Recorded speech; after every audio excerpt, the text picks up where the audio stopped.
All right, welcome back. This is Good Morning Nigeria. Time for us to get on with our conversation, an interesting one, and it's on the emerging social trend that is, of course, gathering large followership, and it's called the Malian movement. We have Oyeyemi Ajayi to give us a background into what this is all about. Don't go away.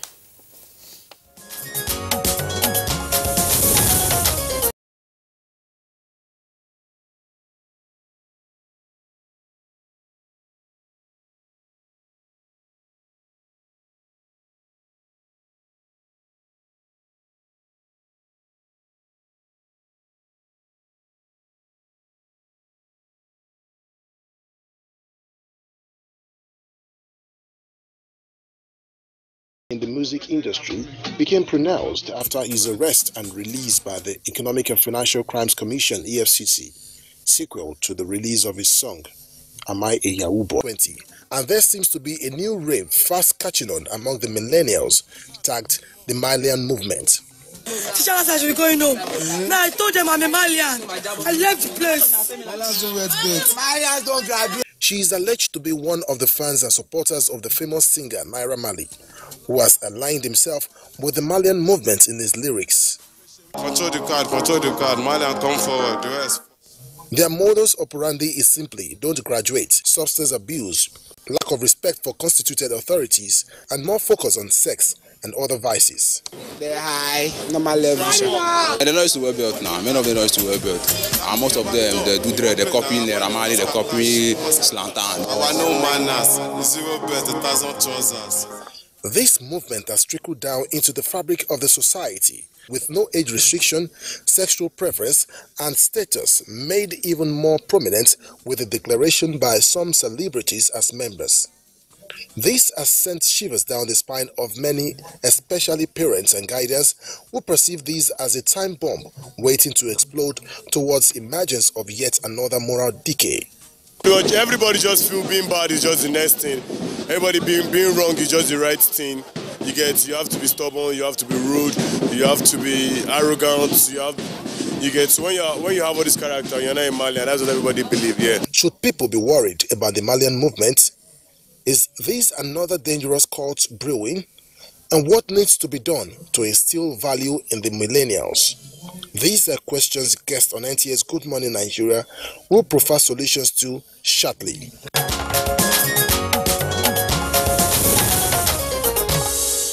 All right, thank you very much, Oyeyemi Ajayi, for that background. Joining us now to discuss this issue, we'd like to welcome Mr. David Akoji. He's a Deputy Director and Senior Special Assistant to the Director General at the National Orientation Agency. Mr. Akoji, pleasure to have you with us on Good Morning Nigeria. It's a pleasure to be here. Thank you. Also here with us in the studios, it's a regular face, social psychologist, Dr. Lomifo. Thank you. Pleasure to have you with us on the program. Thank you. Okay. Okay, so we have one more guest here. Two guests. You have to take the two because we have one here and then the other one in Lagos. Okay, we have Professor Armstrong Idachaba, who is Director of Policy and Planning at the National Broadcasting Commission. Thank you very much, Prof, for joining us. Thank you very much, Claire. Good to be here. All right, and then from Lagos, if we have him now, Fidelis Duka is joining us from our Lagos Center, and Fidelis is a filmmaker, regional secretary general, beg your pardon, of the Federation of Pan-African Filmmakers and former president, Directors Guild of Nigeria. And he joins us, as I said earlier, from Lagos. Fidelis, thank you very much for making it to the studio this morning. Claire. I think, do we have another guest? Okay, none yet. So let's stay with you, Fidelis, since you are in the entertainment business. What is all this about, this new movement? I'm hearing it certainly for the first time, but don't think that I'm of the old old school. I'm keeping up with what is this thing about this movement, Malian movement? I think it's an unfortunate new revolution by our youngsters.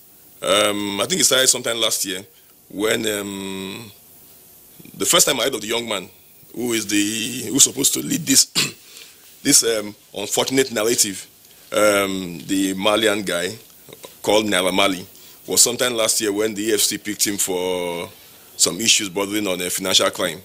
Unfortunately, it became the media, with the advent of social media in Nigeria today, it became a national issue, and of course, it became a wrong narrative. Unfortunately for me, I've said it many times that it's a wrong approach to how our youngsters should live their lives now. Because the Malian revolution is totally in the negative part, in the sense that everything it propagates, totally negative. They tell you that they don't pay for gate fees to attend events, they go against the norms, the rules, societal values are not adhered to. So it's terrible. It's something that I think as parents too, who also have children who are either teenagers or in the adult age, in that age bracket of between 16 and 23, 24, it's important that we begin to curtail these excesses now. Painfully, I think the media has given this wrong narrative the kind of attention that has gotten, because now every young man, every young person, even some adult will tell you are Malians, and it's a very wrong one in the sense that it's giving room for so much disorder in the society. You see these young people. Last year there was an event in Calabar where the young man performed. I remember that virtually all the young people went there who claimed they are Malians said they will not pay gate fees. They had to jump the fence, push down the gate and all that. That Malians will not pay fees, Malians will not obey rules, Malians work on their own. So it's a terrible one. I think it's important that as the media too, we must begin to see how we can work against this wrong narrative. I'm just wondering. I don't know. Fidelis, thanks a lot. I mean, this other perspective you introduced of Malians believing that they have a right of entitlement, say, for instance, to concerts and elsewhere. What other traits do you know of adherents of this movement? I think interestingly too, I did not want to mention those other one. There are also very dangerous things like drug addiction. If yesterday I even saw a very disturbing video yesterday. You know, social media has made us to see so many things. In the last couple of days, we've been seeing so many disturbing videos. Husbands killing their wives, wives killing husbands. The one I saw about the Malians yesterday was even very terrible. We saw them in a very pathetic situation where they were under the influence of drugs. When I mean mixing different kinds of drugs, codeine, alcohol, cocaine, and they were also doing several sex orgy. You could see them naked in a particular room, and they were calling themselves Malians and singing. So I think it's important that government must curtail this excesses now. You ask me, how can government curtail these excesses? It's very simple. It's important that we begin to talk about these negative vices, because the young ones are seen as a trend. There's even a bad one that they even assume that you don't have to go to school again, and you can be a success. Regrettably and painfully, you see most of our big brands endorsing all these people who call themselves Malians. I heard that the Malian who got this old trait was recently endorsed by a major bank in Nigeria. Very embarrassing. I would not expect that. Also last year, we also found out that a state government almost invited him to partake in one of their biggest festivals. So if not for the cry of most of us who shouted on social media and said, no, this must not happen, you're only encouraging negativity in our society. That's why it stopped. So there are several, any negative vice you can think about. Is it drug addiction, sex orgies, public sex in open places, disobedience of laws, and what I mentioned earlier, financial crime. Talk about how you can use credit card and make money, Yahoo and all that. That is what this particular sect projects. And I don't think that's what we as Nigerians represent. That's the fact. Fidelis, give us a sense of this followership. We hear it's now a movement, and of course, movement, will involve large, crowd, a number of people. What kind of youths, are in this movement or are following this artist? Painfully too, Claire. Painfully too. I've even noticed recently that even some of our colleagues who are celebrated and respected celebrities in the entertainment business too are also saying they are Malians. And when you begin to say you are Malians and you are looked up by, you are a role model, you find the younger ones following you. So it's a cult following. And it's a major menace. I've been wondering, why will I wake up and want to sag my jeans or sag my trouser and feel I'm a Malian? What makes me, and I tell people, I tell my son who's about 18 that when you sag, those who sag their trousers are those who are in prison in America, because they're not giving belts to commit suicide in prison. That's why they sag their jeans. It's not because... So I think it's a negative vice that it's a cult following. The numbers are increasing by the day. The number, when I call it the revolution, it's something that is a negative one. And I think, I keep saying, it behoves on all of us as Nigerians to see how we can curtail these excesses. And we must not celebrate and begin to reward those who perpetuate negative vices in our society. I will not see why a big major bank, like a bank, will want to endorse somebody who propagates advanced way forward, talks about its sex orgies, talks about drugs, addiction, and all that. I don't see why. I think brands will even stay away from that. But unfortunately, God says he has a large following. You go to his social media handle, you see over 7-9 million people following him. The banks will feel that, and that's the best way to catch that number of crowds for their own financial gains. But it's a bad one. I think we need, as society, to talk about it, and that's why this particular program is important. Fidelis, thank you very much there for your initial comments, which of course reinforce the background by our correspondent. Let's now come to our guest here with us in the Abuja studios, David Akoji. Well, in social analysis, non-conformism is recognized. So, this so-called Malian movement, is it a fad or it's getting some entrenchment as to become a social attitude? I would say that it is gaining some entrenchment, and it's a cause for very deep concern.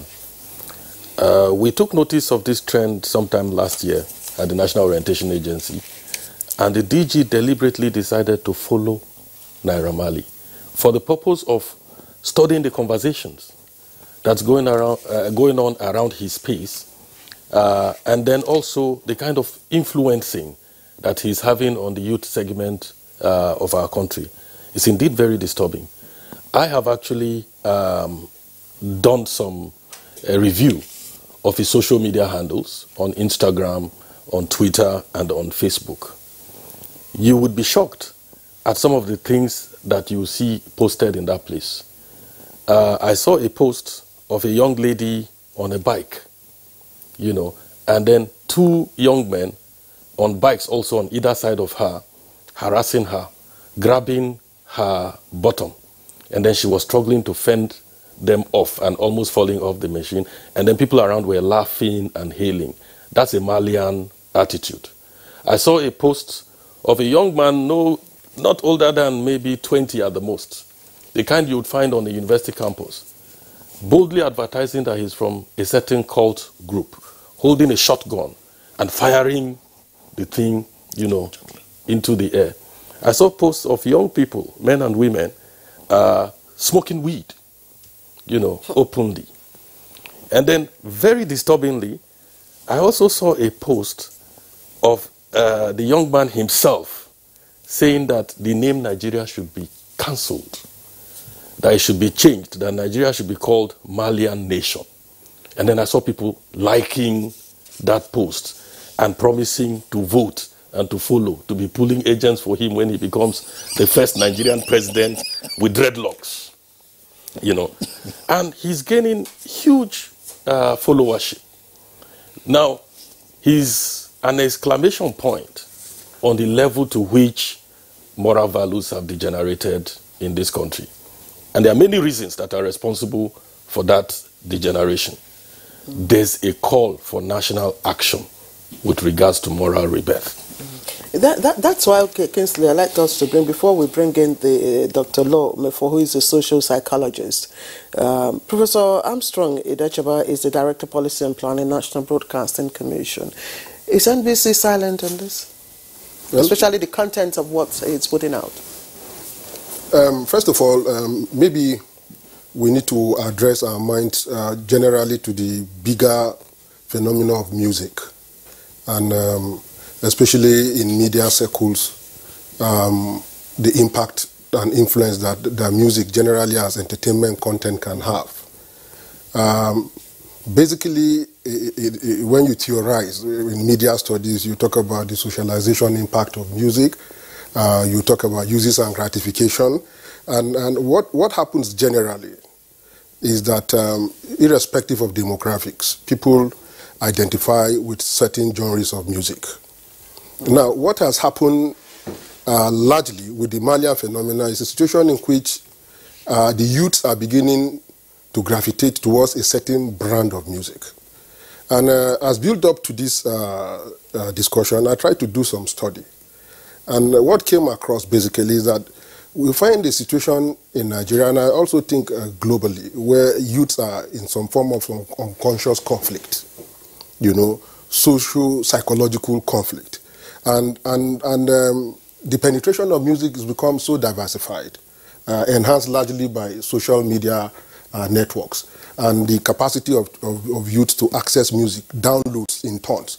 And quite sadly, like my friend Fidelis said, the parents are not really paying attention to lyrics.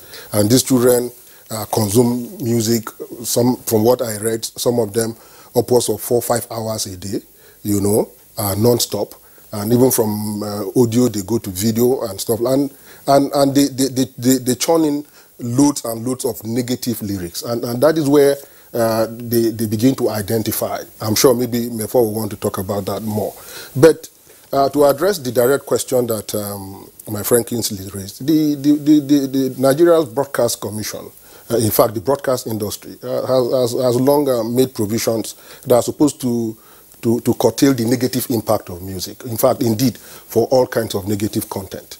If I have to be specific, Section 31321 of the Broadcasting Code clearly says that a broadcaster shall exhibit responsibility, good taste and decency in the choice of music, which in any case shall not contain lewd, which is inappropriate sexual insinuations, profane, indecent, vulgar or offensive expressions. And this places an obligation on the broadcaster. And I'm glad that the NTA still stands out today as one station that is mindful about gatekeeping, ensuring that what goes on air is fit for broadcast. I was sitting back a little, even when I was watching the background video, to see if NTA will, by that broadcast, probably propagate any negative content. But sadly, there are so many avenues that this content gets to the youths. But when such content escapes the broadcast house, yeah, it beholds, because I know growing up in those days, there were things that we called NTBB, yeah, not to be broadcast. Exactly. And any station that does that, the NBC, I remember in those days when, the first director, the NBC will come hard on the station and, of course, on the artist. So, in this instance, what has been the NBC's reaction? Of course, if you go around and listen, some of the downloads, the music you hear about Naira Marley, many broadcast stations wouldn't ordinarily broadcast them, because we consistently monitor what they do, and we find every day, every week, fines are imposed on broadcast stations for lewd, offensive, and negative content, like the one for Naira Marley. Thanks for NBC and the vigilance of the broadcast industry generally. Otherwise, before now, the Nigerian broadcast scene will have been taken over by extreme negative content. Don't forget, even before Naira Marley, there have been tons of other people with negative content. Lamide, even some of the content of Davido. So the idea is, there is a pressure, and it is also unfortunate that even artists who wish to do good content, are forced by the dictates of the environment and market, to do things that they assume will give some degree of marketability. So the point is that broadcasters have to be aware. And again, I need to talk to Fidelis Duka as a member of the Guild of Editors. Yeah, the professional guilds have a responsibility. There should be a measure of self-censorship, even at the level that you conceive and produce music. Now, what kinds of consciousness do you build in creating your entertainment content? It has to be from there, and we need to begin to celebrate positive role models. There are musicians that are singing clean. What do we do as a society to uplift them? And still making their business. But they should even make more. We should use them as prototypes of the ideal. Give them commercial leverage, celebrate them. So that young people can know that there is actually value in virtue. Okay. All right. Well, thanks a lot. I mean, the NBC had some battle. You know, we're trying to get science student off the airwaves. That was by Olamide. Yes, yes, and on account of the unacceptable content therein. But Dr. Lomefo, what's happening? Well, it's a trend that we really all have to wake up to. Ordinarily, somebody would say, why, should NTA give this issue a national platform, calling it out, bringing the whole conversation to a greater advertisement and all that. It's very important that you are doing what you are doing at the moment, because the population of the people following him is only growing into millions. And you see, the problem essentially is cult following. It's not new. Even in Nigeria, it's not essentially new. Fela had cult following. A number of Nigerian musicians also grew into such stature where they had a massive following. The problem is not really cult following. The problem is the message. You get the problem now.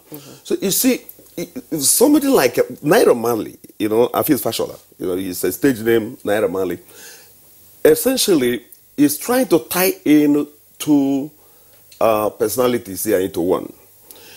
He is going after Fela, right?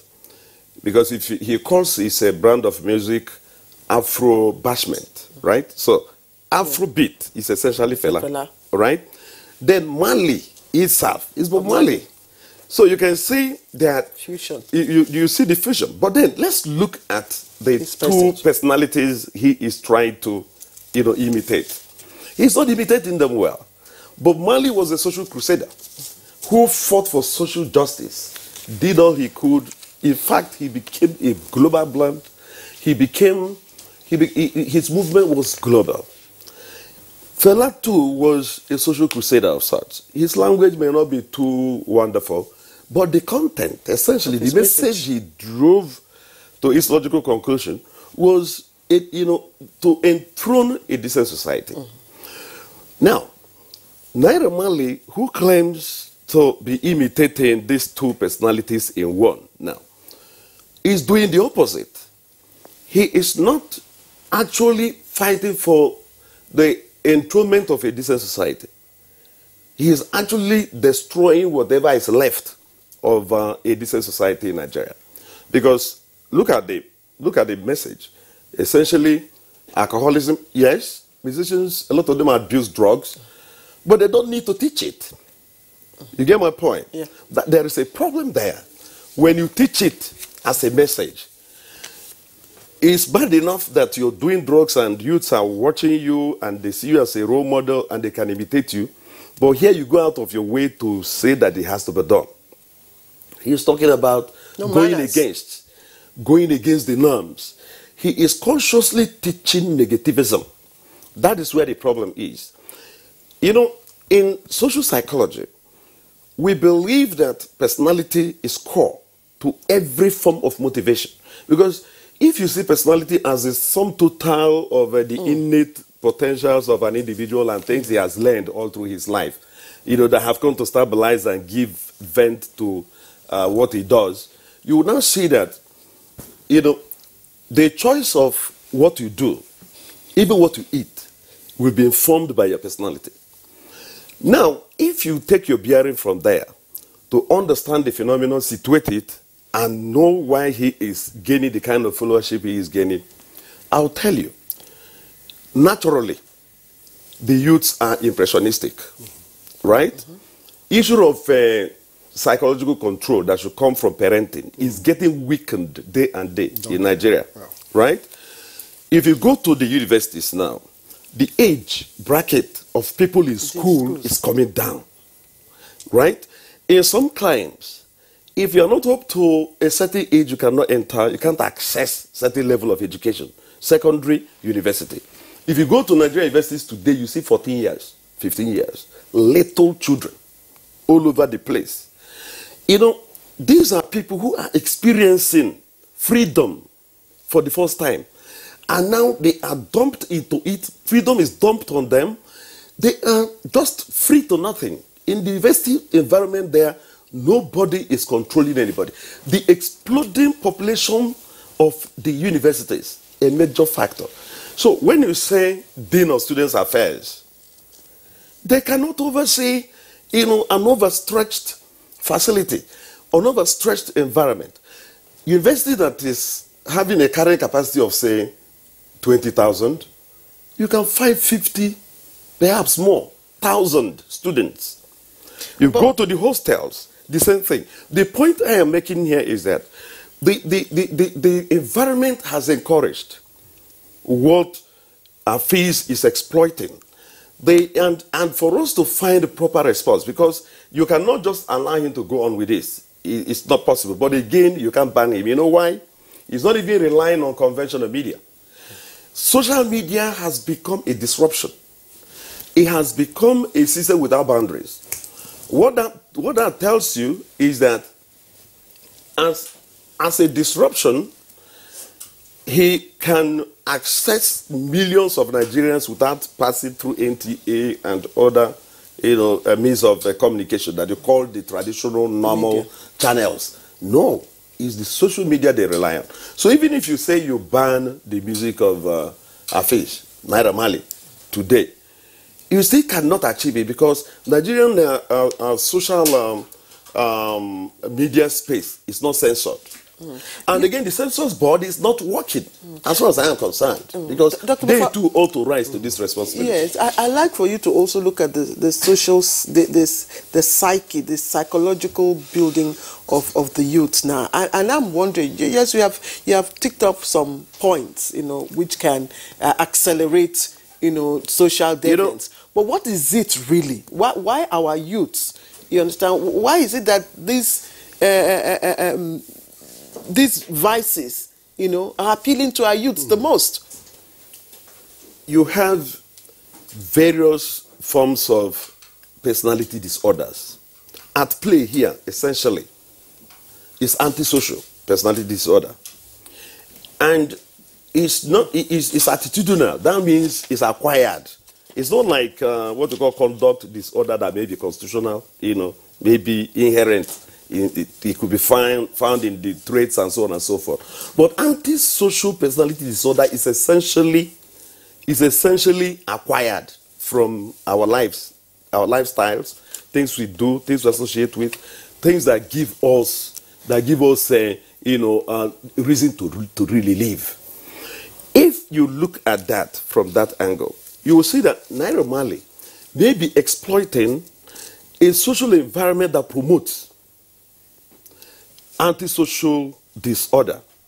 Anti means coming against, against the norms, what is accepted to be normal.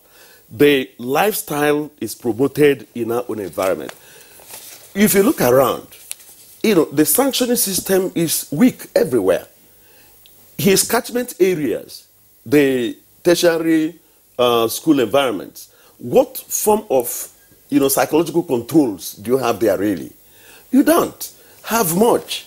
Many students, in fact, practically all the students are on their own. There is no mentoring. Do you understand what I'm saying? Teaching is one thing, mentoring is another. Who do these students really look up to? Okay, Dr. Lomefo, thank you very much.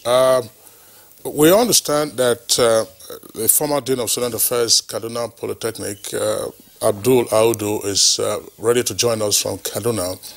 We can see him on the screen. He's joining us via Skype. Abdul Audu, thank you very much for being with us on the program this morning. Thank you very much. Good morning. All right. What do you know about this Malian movement? Honestly, I don't know much about him, but from what I have seen, what I have read, what I have researched, it's a very terrible cult group that has brewed over the past few years in Nigeria, from a young man who is into music, who has some weird characters and other attitudinal traits that are completely not acceptable to the society, particularly by way of dressing, by what they consume, by the attitude they put up, and the activities they get indulged in the society. It's an anathema to see that such a person is completely and heavily accepted around the society, to the extent that you see some hitherto respected adults pronouncing that they are Malians. Cultism has been a menace in Nigerian society, and who have been fighting it from the perspective of management of students. I have managed the population of students to the tune of 33,000 students in Kaduna Polytechnic, and I did that by the grace of God successfully for 6 years without any problem, but I had to fight traits of cultism that surfaced in the school. And the cooperation of parents too were part of it. And you discover that for every cultist that you caught and try to reform, you see the need to involve the parents. But you also discover to your chagrin that there are some parents who, by acts of commission and omission, indulge their children into becoming what they are today in the society. So what I know of the Malians now is what everybody has just said: no belts, no obedience to law and order, no education. They believe that there should be no education. In fact, anybody can do anything without being educated, as far as they are concerned. It's so bad. I just cannot. Even the issue of sex and other societal ills that we completely abhor as a people, they go into things that are not acceptable. So, and I think it's a very big issue, a very big problem that the Nigerian society must confront now before it gets out of hand. And how do we confront it? Like it is said, I don't know, banning his music to me is the first step. Banning and removal of his music from all media. I don't know how Nigeria is going to do that, but the Nigerian Broadcasting Corporation can do something about it. And other organizations other government agencies can also do something about it. Once the music is off the air, then we can take other steps and see how we are going to curtail the movement. Parents too are very important. I'm aware of what parents do these days. I left the office of the Dean of Student Affairs some years back, but I hear today that there are some parents that the moment you get their children punished or put their children on some punishment, they come roaring, and some going to court and so on and so forth. I learned of a child in secondary school in Lagos that they were caught. It's one of these highbrow schools that parents pay up to 4 million to get their children in school per session in a secondary school in Lagos. And a boy of 15 and a girl of 14 were indulging in sex in the school cafeteria. They were caught, they were suspended. The father of the boy, being a pastor, took the boy home and was ready to punish his son. But the mother of the girl came to school and said her daughter was having sex. And so what? That she is aware of the relationship between her daughter and the boy. So there are things that parents do that bring this thing up and make it look like it is norm. It is a norm. And these parents have friends, these parents have groups. Likewise, the children too have groups. So this thing will keep growing if we don't do something about it right now. And the way to go is both from the house and from the school. And parents should allow teachers to be the second parents to their children while they are in the school, not to interfere in disciplinary procedures and codes of schools once it is taken. So we as a people and the government must get up to do something now. But like I said, let's ban the music straight away before it gets out of hand. Thank you very much, Abdullah Audu. I'm sure there are other guests who have the opportunity of responding to your call for the banning of the music of the young man who is said to be the progenitor of the Malian movement. But I was just wondering, gentlemen, you know, the artistic community often will appear to be an incubator for certain kinds of trends and fads that turn out sometimes to be antisocial. We're talking about musicians. I mean, Law Mefor was extolling the virtues of Bob Marley or Fela Anikulapo Kuti as social crusaders. But I remember in the 70s, you know, you were reggae musicians whose content apparently misled the number of young persons of my generation. I mean, Bob Marley, for instance, had a tune called Kaya. I got to have Kaya now because when the rain is falling. And you saw all kinds of, young persons. But a lot of people sang it without knowing even the words. Yeah, but I mean, the photograph on the album cover, often showed him with and puffing and so on and so forth. I mean, I can't stand the smell of cigarette, not to think of going to tie some Kaya. There was also Dillinger. Dillinger, he was talking about how you spend New York. Go and find out CB 200, that was the title of that album. Those albums, they used to look very fine. When you look at Jimmy Cliff. Jimmy Cliff came on a music tour of Nigeria in the 70s and he was arrested when they found some marijuana in his package. After he left, after he was released and he went back, he went and released an album saying that they were trying to embarrass him in Nigeria and so on and so forth. And people would be playing the song without realizing, what they were getting into. So they are on and on. There are rock groups, for instance, that preach hate. And when some people abroad, in the US or in Europe, after some people listen to those songs, they are looking for black people to murder. So this is part of, again, of course, is a function of their background. I'm just wondering, David Akoji, I mean, you say that NOA has, as it were, placed a tracker on the progenitor of this Malian movement. What do we know about the socio-economic status of this guy? Well, he's doing very well. His music is selling. He's making a lot of money. Unfortunately, he's even getting endorsements, like you heard. From Fidelis. Yes, from Fidelis. He's getting awards. In 2020, the year has just started. He's already on the nomination list for MVP awards. He's on the nomination list for Choice Song of the Year awards.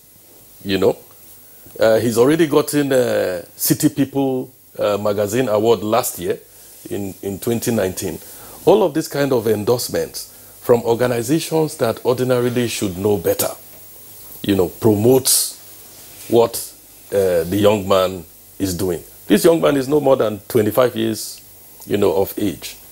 And so because of all these awards and endorsements that you see, his music and what he stands for seems to be gaining a lot of traction. So socio-economically, he's growing. And he's pointing people in the wrong way. That if you do this kind of thing, you can prosper economically by so doing. It's a cause for very serious concern, to us. Why is this happening? There's a bouquet of reasons. My colleagues have mentioned some of them. Most families have abdicated their responsibility of parenting, and so we're having people that we do not know, we do not even understand the kind of messages they are sending, participating in parenting our children. There's peer influence. Recently, I took my young daughter to school, a boarding house, secondary school, young girl. And as we're going, I was carrying some of her luggages. I discovered that each time we passed some of her female colleagues, they would burst out laughing at her. And so it got to a point I stopped. I said, what is so funny? Why are these people laughing at us like this? She said, that is because her skirt is too long. And these are secondary school children. So there's a lot of emphasis on the negative. So even those young ones who decide to do something positive, they stand out as looking odd and queer, and then their peers begin to deride them and laugh at them. There's a call for urgent national action. Banning is not the answer. We have seen things like this before in other parts of the world. Tupac Shakur, for instance, in the United States, gained this kind of cult following from promoting drug addiction, gangsterism, and blatant murder. Well, he got put to sleep also by murder in 1996. There was also, sorry, Claire, I'm going to say, there was also in the U.S., there was a rock group, Two Life Crew, as nasty as you want to be. You know, they got themselves out of existence. There was a group in Russia, you remember, the Russian authorities, you know, came down hard. I don't want to mention the name of the group, some, you know, offensive name that they had. Yes, okay, all right. Fidelis, everything seems to be pointing back to the whole entertainment industry, and that's why I'm going to put this question to you. Someone did say that role models are probably the most powerful opium for education, and you see what is happening now with what you know, this particular artist is doing. So, from your evaluation, do you think that we have the entertainment industry, you know, has the caliber of artists and artists that are capable of modeling our young ones? Do they have what it takes?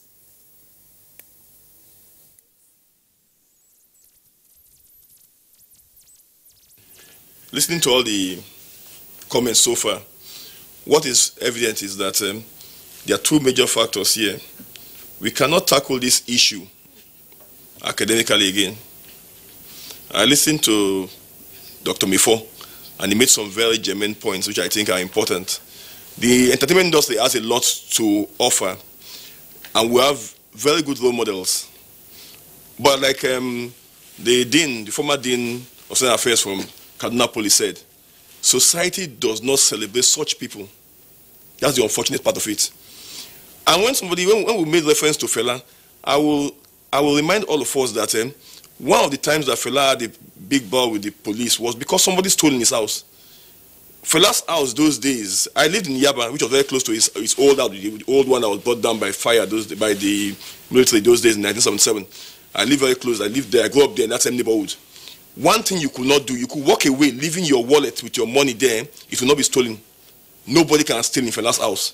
There were basic vices. Yes, he had his own issues too, negative issues, but some of the things we see today, we've seen videos where you see 6-year-old children, 5-year-old children dancing the same Naira Marley thing, engaging in orgies, dance orgies, and you begin to wonder. So I think, like somebody said earlier, banning is not the issue. It's a total rebate of our own. And I think also, what is also the problem, which we've not mentioned, is that even society today also encourages these negative vices. From our political class, look at the kind of political environment we've seen ourselves in the last 20 years. We cannot really predict our elections again. People cannot even vote and their votes count. The courts determine who wins an election. So these are issues that we're having. People go to election, you see people shooting guns. So the youths too, like Dr. Mifo said, the youths too are also revolting. And that is why this young man, when he came with his own negative anti-societal ills, the youths are following that trend. There's how much NBC can do, or NTA, or the broadcast station. Even if you ban his songs, the songs are in the public domain. Even if he makes a new release today, all he needs to do is go to maybe Ghana and upload it on social media, any of the multimedia platforms, and people will watch. So I think what is key from the entertainment industry, for our own industry as a practitioner, is that we will continue to condemn such acts. That's the only way people will begin to understand, even the young ones who look up to some of us, will begin to understand that Naira Marley does not represent what the entertainment industry should represent. I am not against him as an individual. I'm against the messages he's passing out through his music. And like somebody mentioned, you saw a video on his social media handle where two people on a bike sexually harassing a girl on another bike, and they were all laughing. I told you the experience in Calabar last year at the carnival where they had a show somewhere there, and all the guys who claimed they were all Malians said they would not pay gate fee. They now put down the gate to enter the stadium and to enjoy the song. So these are things we see. So for us as entertainers and those in the media industry, we must also begin to, as practitioners too, begin to condemn. That's the first part, because like I said, banning the song, it has gone out. It will even do more. There's how much NTA or the private stations can ban his music, but he has other platforms. Social media has made it very easy. Most of the things we even see are mostly on social media. How many people have time to sit down and watch TV? Before you leave here today, in the next 1 hour, this program will be on all the social media platforms. People will be watching those who couldn't see it live. So I think what is key is that NOA has a lot of job to do. I will say it here to Mr. Akoji that NOA is not doing enough. They have a lot of work to do in this issue. To partner with NTA, and then celebrate those who are doing very well in this industry. Celebrate those who are doing well in different careers. And then, of course, our big brands who feel because this guy has 7, 10, 15 million followers, feel that that's the only way they can propagate their brands or their products, should also begin to understand that they are also not helping the society by doing such things. Okay, Fidelis, I'm tempted to stay with you because we're getting pressed for time now.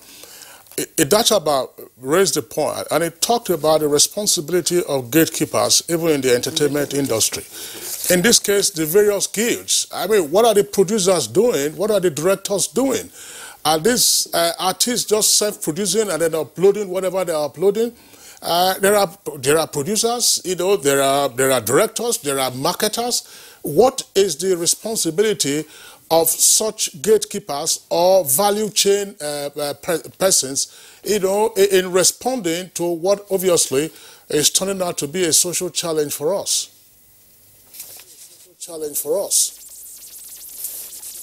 Thank you, Kingsley. I think we also need to understand that the way the industry is structured today, be it the music, the film, television industry, even the all entertainers in the business. Yes, they are gatekeepers. They are supposed to be gatekeepers. Let me use that word. They are supposed to be gatekeepers. But unfortunately, what we find today is that some of these artists just produce their songs without even being members of these guilds. So you have this, how much you can do in the area of enforcement. You don't even know where they are located. You don't even know when these songs are produced. Even maybe the guys who, even the director or the producer of the song is not even a member of any guild association. Maybe a family member, or a friend, or somebody from another country who produces the song for him. And if you notice, most of our musical videos and even the music are not even produced locally. Most of them. So that's even the challenge. And like I said earlier, because of the advent of social media, it's even very difficult. Even today, for us who are members of guilds and associations in the industry, we find it even difficult to enforce rules or even to gatekeep. That's the same problem the NBC will face. That's the same problem even the broadcaster. The best we can do is that as guilds, we will say, okay, this man is not a member of our guild and we do not know him, and denounce him. That's the best we can do. But it does not stop him from producing his songs, because the laws of the country gives him a right to produce a song. But of course, when he produces a song against the basic laws, the basic norms of society, then of course, it can be banned and all that. So that's the challenge we're also facing. Guess how much we can do as guilds and associations.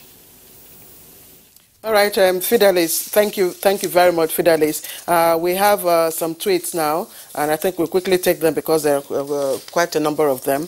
I'll start with Polyfoku, that's the Twitter handle. He's a bad influence on the gullible youths. All right, Bashiru tweets. Now, it's a disturbing development, he writes. It's an indication that our country is heading in the wrong direction. Imagine it was AI, that's artificial intelligence, big data, coding, etc. movement. Then we would know that the country is on the right track towards participating in the 21st century challenges. And Ali Browser says, according to my physical experience on Malians, the group is a terrible trend confronting our youth. I think government should wake up before it turns to something different, because in my town, and he said Jalingo, a boy of between 11 and 16 years is also calling himself Malian, blowing whistle all over. That one that is 11, 16, blowing whistle, what has it taken before blowing the whistle? A serious issue, by the way. Dele Jack Solomon.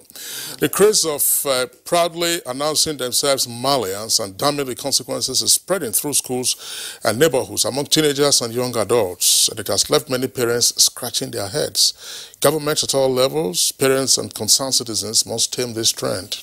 And Festus Akimbo in what tweets, one thing is sure, those who follow the Malian cult and practice what it teaches will not get to the promised land of their life. This is time government intervened to rescue our young people from the menace. For whatever reasons that may be adduced, the Malian movement only promotes moral perversion and decadence. And Mike Anyakwo tweets, our society today is bedeviled by all kinds of social deviants and nonconformists. This, however, has its root causes from brazen display of indiscipline at all levels, as well as copycats of bad aspects of social media syndromes, apart from the so-called Malian cult. Utula Sunday. Now, this has been taken too far, and the society really needs to curtail it before it gets out of hand. This could have a lot of bad influence on the teeming population, more than one could imagine in the nearest future. And Udo Umor tweets, Malians are die-hard guys. They believe in quick, fast way of making money and all the other vices that were mentioned earlier on, he mentioned. But if we must counter this group, we must reorientate ourselves that education is the key. We must try not to have poor graduates with rich criminals and parenting styles of some parents. Okay, that of course there's need for the parenting styles, to be changed. That's what he says. Now, Google Silvanus tweets in part that the fact is it is cowards, quacks, and incompetent failures that take to cultism as a make-up for their spiritual, mental, and social academic lapses. And Ibrahim Modu Ajit says this is a disturbing trend that we must check before it gets out of hand. And he says that it is, okay, he says stakeholders, especially parents, have a big role in checkmating this unwholesome trend. Festus Akimboyewa says the Malian cult is evil and has been glamorized by many of our young people. Parents should talk to their children, encouraging them to get involved in positive activities and speak to them about the serious consequences of being a so-called Malian. Faith Adedoyin, this thing is turning into something, he says, okay, it's a thing of concern because this Malian thing is turning to something else, especially in our secondary schools. Students are now following influence of calling themselves Malians.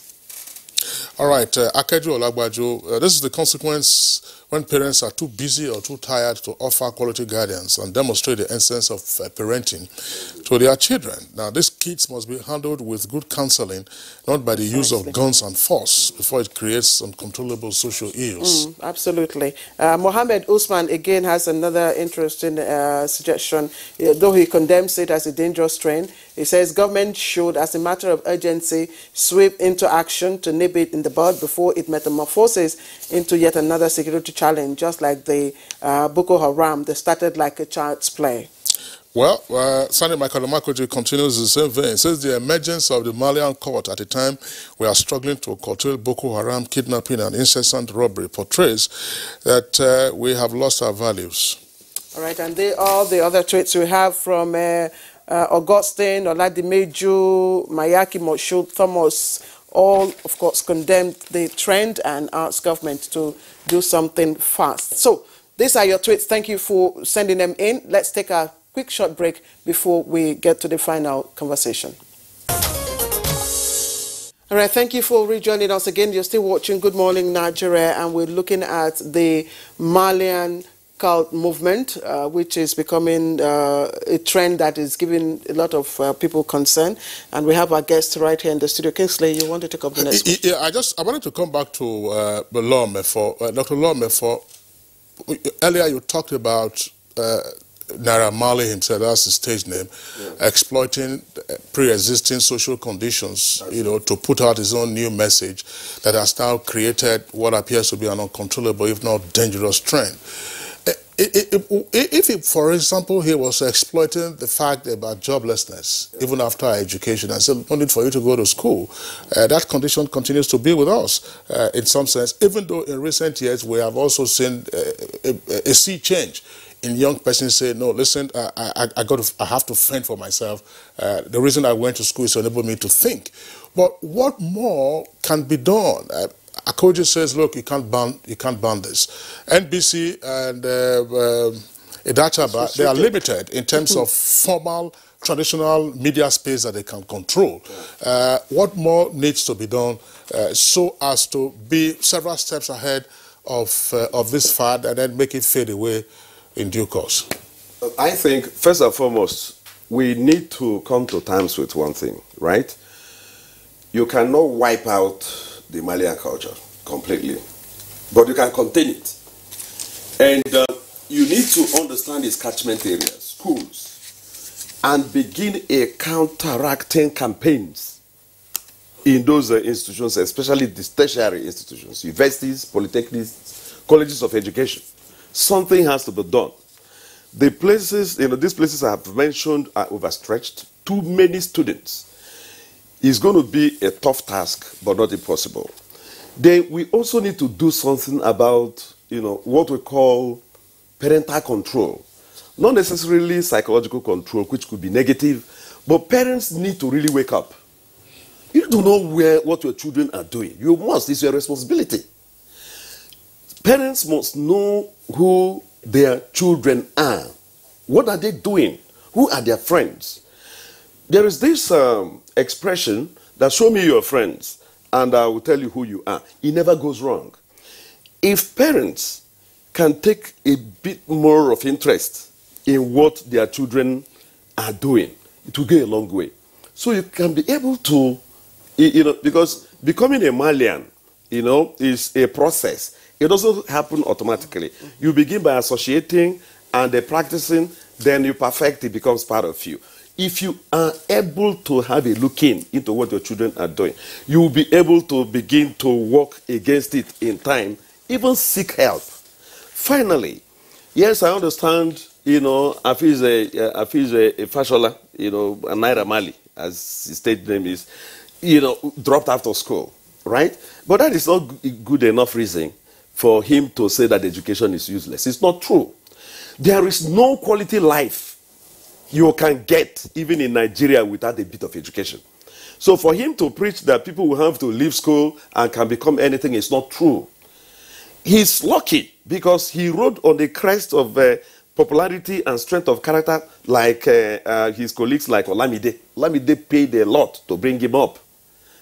Nigeria also gave him a platform. With his music is her goal, that became a World Cup tune for Nigeria and all that. The country helped him. So in fact, the country finally must take steps. All the banks that are giving him sign-on can be sanctioned. Most of the banks depend on government patronage. So they should be warned, those banks must be warned to retrace their steps, or government should deny them further patronage. Yeah, some of the trades also mentioned strategies that we can adopt, of course, to nip it in the bud. And that's why I'm bringing Mr. Koji here. What are the steps? What can we begin to do at the moment? What should the youths be looking out for in such role models? Okay, I take particular note of the point that Fidelis made, that National Orientation Agency is not doing enough.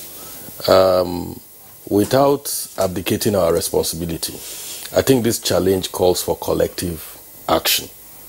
And collective action to the extent that Professor Idachaba pointed out, there's need for self-censorship, also. Now, how is that so? Fidelis is doing something presently by appearing on this program and speaking against this phenomena. We expect that more responsible artists would come out and speak against it. They have followers too, and they command listenership. So if that can be inspired from that angle, it will complement the work that National Orientation Agency is doing. We also believe that religious leaders, opinion molders, traditional rulers, all of these ones who have influence, whose word counts, should also join this fray to bring about positive moral regret. I was just wondering, Armstrong, in addition to what has been said and whatever else you may wish to add, there is clearly emerging from the points raised by you guys the need for interagency collaboration to get on top of all of this. I mean, Lord Mefa was talking about banks that expose and endorse a chap like this. The Central Bank, of course, is the regulator of banks. The National Broadcasting Commission has a role to play. NOAA has a role to play. NCC, Broadcasting Organization of Nigeria. And also Advertising Practitioners Council of Nigeria, APCON. Now, the problem often that we find is that a number of these institutions or establishments work in silos. Who should take the lead in getting all of them together, synergize it and say, look, this is a social problem, and then how do we get around Thank you it? very much, Kingsley, and that's the point. I think we have come to the point in Nigeria that we need to build a conscious media policy for youths. It is apparent that the biggest consumers of entertainment content are actually youths. Yeah. It is also established that the media has a lot of influence on youths.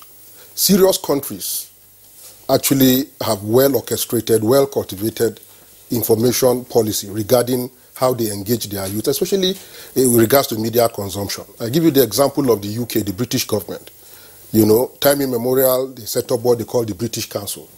You know, and what you find a very functional section that deals with media. You know, the BBC is well funded, and it's giving so much money to create youth and children engaging content. Now, Nigeria has to consciously do that, you know, and building structures, you know, within the government apparatus that will be able to deliver, you know, on some of these objectives. I know for sure, being in NBC, that over the years, there will be some form of collaboration. We have engaged NOA, for instance, in certain activities. Very often, the National Drug Law Agency, they visit the NBC for us to collaborate, especially on deadly and highly negative lyrics than the ones we are discussing. So it is a continuous engagement. There was a time we had what we call like a quartet, where the Film and Video Censors Board, the NBC, and other agencies in the information ministry agencies are able to come together, you know, and address topical issues that are confronting the media industry. I think we need to re-strategize on that. Okay. You know, evolve a policy that will be all-encompassing, and then we can put in all the narratives and attack it head on. Yeah. Well, Armstrong, thanks a lot. One point that, of course, we have not had enough time to explore, and Claire mentioned it, I think, while we were on a short break, and this has to do with the misconstruction of the idea of freedom, freedom of speech. Yeah. Yes, it's part of our Chapter 4 jurisprudence. You have freedom of expression, but bear in mind, you know, other jurisdictions from which we borrow the idea of freedom, say in the U.S., for instance, at its peak, long before you were talking about Bob Marley as a social crusader. On which radio station were you going to hear Bob Marley's music? Exactly. In the United States, whether on AM or FM stations. You won't. You won't. You won't. Anyway, let's, I don't know if we can still take the last comment from the former Dean Student Affairs. Just briefly, in less than 30 seconds, just tell us what you think the role of the school authorities, both from the secondary to the tertiary institution, should be at this time. We know, again, freedom of students is allowed, but how can the school authorities help here? Thank you very much. I've heard everybody, some people have said that banning is the option and all the rest, but like you rightly said, let us do what we can do at the moment to stop, to at least to reduce the influence of this on our young ones. School authorities should take morality serious. After all, we graduate students based on character and learning, not just learning alone. So the teachers will have to be engaged, lecturers, whatever name you call us, whether you're a teacher, you're a lecturer, all of it is the same job we do. We are supposed to be parents to the children that are in our care. So the school authorities should come up with stiffer penalties, stiffer laws. Over the years, like when I was doing student affairs, we instituted dress code policy in my school, and we had to judiciously implement it. After some time now, there was some laxity. Now the school authority has again reinvigorated the process, and they are dealing with it. So sagging and what have you are not acceptable inside the school campuses of Kaduna Polytechnic. Tinted car glasses are not allowed into the school, and so on and so on. So other attitudes like braiding of hair and so on and so forth are not accepted. So let all schools do something about it. Like my brother there, Professor Armstrong, he was my senior in secondary school. He knows the kind of discipline we are subjected to, not necessarily bullying young ones, but let us institute discipline and ensure that it is followed, just like I told you we are doing here. This year has not fully spread yet to all schools, but it is coming like wildfire unless we do it, put a stop to it by doing the right thing. Then there's a generational gap that needs to be bridged. Some of the people who are teachers today are also coming from that generation of I don't care. So they don't care if the young ones are doing something wrong. But those of us who are still in the system, who benefited from discipline should ensure that discipline is applied all through. Just one quick one before I hang on. While I was dean, a service provider, mobile service provider, came and branded my common room, students' common rooms in all the hostels, and they were to brand the rooms because they helped renovate it. They brought photos of the advertisement, and they brought photos of a young man with braid hair and spread it all over. And I told them to remove it because that is not what we promote in this place. They are promoting wrong attitude to my students, and they had to remove it and did another advert of somebody whose hair was well kept, unlike the first one they brought. So if people are not conscious to instituting... Former Dean, I'm sorry, that's the much we can take for now. Abdul Audu, former Dean, Student Affairs, Kaduna Polytechnic. I'd like to thank you very much for joining us via Skype from Kaduna. I'd also like to quickly appreciate Fidelis Duka, who joined us from our Lagos Network Center. And Fidelis is a filmmaker and Regional Secretary General of Federation of Pan-African Filmmakers and former President Directors Guild of Nigeria. Thank you, Fidelis, for making it to the studio. Let me also appreciate Dr. Lomefo, who is a social psychologist here with us, and he also has a touch of red, which indicates that it's also a Valentine's. David Akoji, Deputy Director, Special Assistant to DJ NOA, thank you very much. And Professor Armstrong Idachaba, Director, Policy and Planning, National Broadcasting Commission. We wish all of you the best of luck in this challenge. All right, let's look at sports now and see what is developing there.